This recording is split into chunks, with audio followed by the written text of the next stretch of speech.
Thank you so much for that introduction. And good morning, everyone. It's great to be here. I'm Roland Lamb, and I was going to talk this morning a little bit, actually, not just about the future of musical instruments, but about the death of musical instruments. The context for this is that I am a lifelong musician myself. I started playing piano when I was a kid, and I remember I sort of was self-taught. I would just play on the black keys because I don't know if you know this, but if you play all the black keys together, it's a pentatonic scale. So no matter what you play, it will always sound good together. And then gradually I would like add in a C and an F and create like a D flat minor or a B flat minor kind of scale to play with. For me, the power of music was that it was about a way I could start to express myself and explore emotions. But that power, is not just something, to do with me. It was really something that is part of our collective history as humanity. And for the last 2 million years, we've been developing, using music as a way of developing language, of altruism, of speaking, of call and response. And I think many anthropologists believe that music is key to our sort of sociality as a species and our capability for empathy and so forth. But that 2 million of years of evolution went through a dramatic change starting about 50,000 years ago with the development of the first musical instruments, like these bone flutes that you see behind me. And suddenly music wasn't just something that was coming from the human voice, but it was an actual physical instrument that had become externalized. And with that, over the next thousands of years, we saw sort of new instruments become more and more specialized.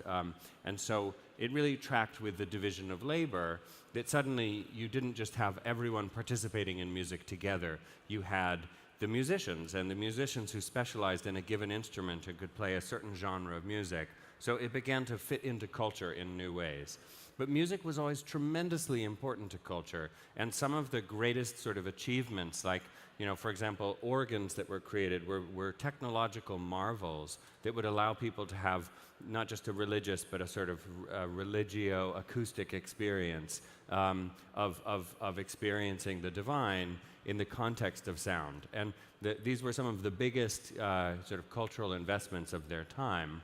Another kind of key moment that happened through this evolution was the development of the piano, because that was one of the first times that then people could bring into their home an instrument that would allow them to approximate the sound of an orchestra to create both the bass lines and the vocals and the supporting harmonies.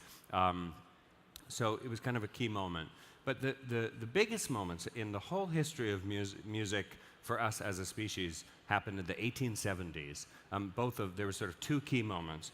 The first was that Thomas Edison in 1877 invented the phonograph. This was the first time in which sound was divided between the consumption and the creation. So before that time, any time that you were consuming music, someone was creating it right in front of you. But suddenly you could record sound, and there could be this division between the creator and the consumer of music. The other key thing that happened in the 1870s, this was now in 1874, Elisha Gray invented the musical telegraph. So he was able to actually generate sound electronically. New sound electronically, which was sort of the prototype of the synthesizer. And that process of changing the fact that you didn't have to create sound by having a physical object that you would whack with something or hit with something or touch to create a resonance, but that you could do so electronically, was the other massive sea change that took place in the 1870s, which then culminated about 100 years later into real musical instruments with people like Bob Moog. By the way, I think that if you look at these two photographs, they're sort of like, there's like an inventor pose that had emerged at that point. Anyway, so the difference, though, between these two inventions is that over the last 150 years or so, one of those inventions has reached a consolidation point. So what started with this divorce between consumption and creation with recorded music has now reached a point where we're near the end of history. And The reason that I say that is that now most people who want to can access all the music that has been recorded in the world, anywhere in the world, at low or no cost. So we're not going to go much further than that in terms of that evolution. There's always going to be streaming, there'll be different platforms, maybe slightly different business models, but the sort of history of the core technology around how we consume music is over. But the other invention, the invention of the ability to electronically create sound, is still at its relatively early stages. And music creation as a whole just hasn't been transformed in the same way that music consumption has been transformed. So when you look at even music today, it's still incredibly difficult for people to learn how to play an acoustic instrument. It takes a huge amount of effort, it takes resources, it takes training, and most people who try fail. But electronic music, this is sort of what that synthesizer has become. It's still very complicated, it still has high barriers to entry, it's expensive, it's not portable. So there's real challenges, and what we haven't seen in music creation is something that's a parallel to Instagram. We haven't seen what we've seen in photography in the last 30 years, which is like the radical democratization of a creative process. Music is still very much where photography was 20 or 30 years ago in terms of its development. And as a result, markets around things like photography have grown rapidly, and gaming, which is the example you see here with the orange line, more and more people are getting involved in gaming because it's easy and it's fun, but musical instruments are kind of on a slow decline to oblivion. And that's simply because the innovation hasn't quite taken place yet, and music is complicated. But about 7 years ago, I thought maybe I could make a contribution to change that.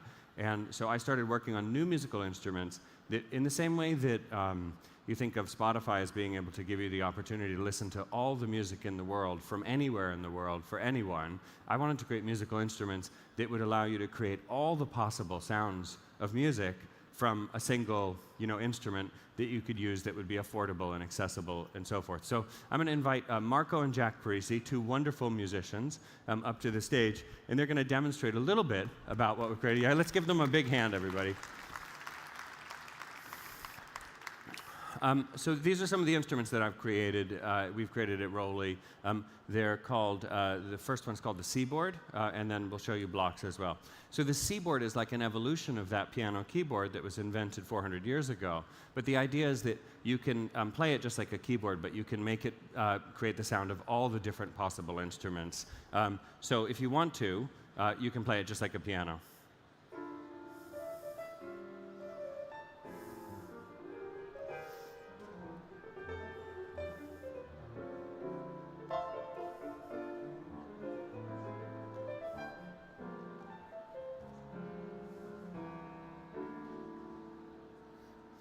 But you can also play it like a bass, for example. You can slide left to right, so you can play the keys. And maybe if we can now get this great camera shot up on the screen, that would be helpful for people to be able to see.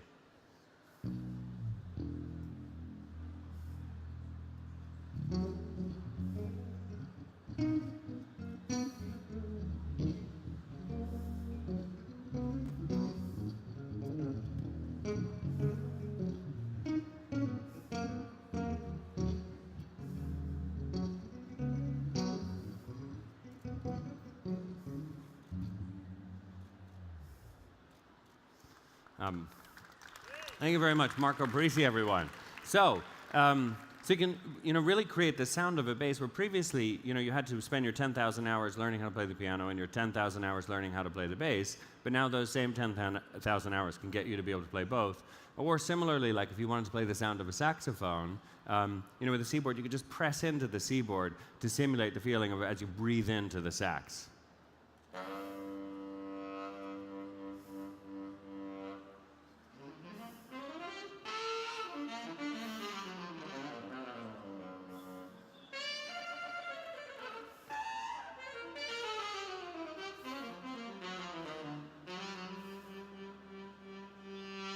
And if we just stay right there, now Marco, why don't you show us the cello as well? So with the cello, you can create the sense of crescendo and decrescendo and vibrato at the same time, where, just to learn how to do that on a cello, it would take a lot of practice. But with the Cboard, with just one finger, you can kind of simulate that sound.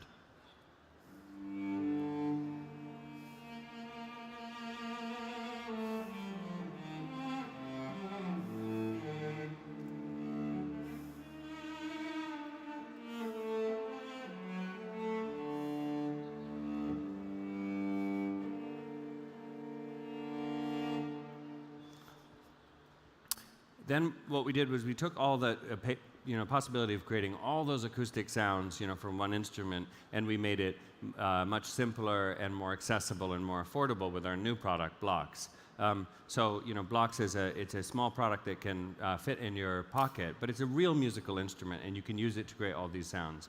So Jack will show how, just with a block connected to an iPhone, you can easily create a complete track of music.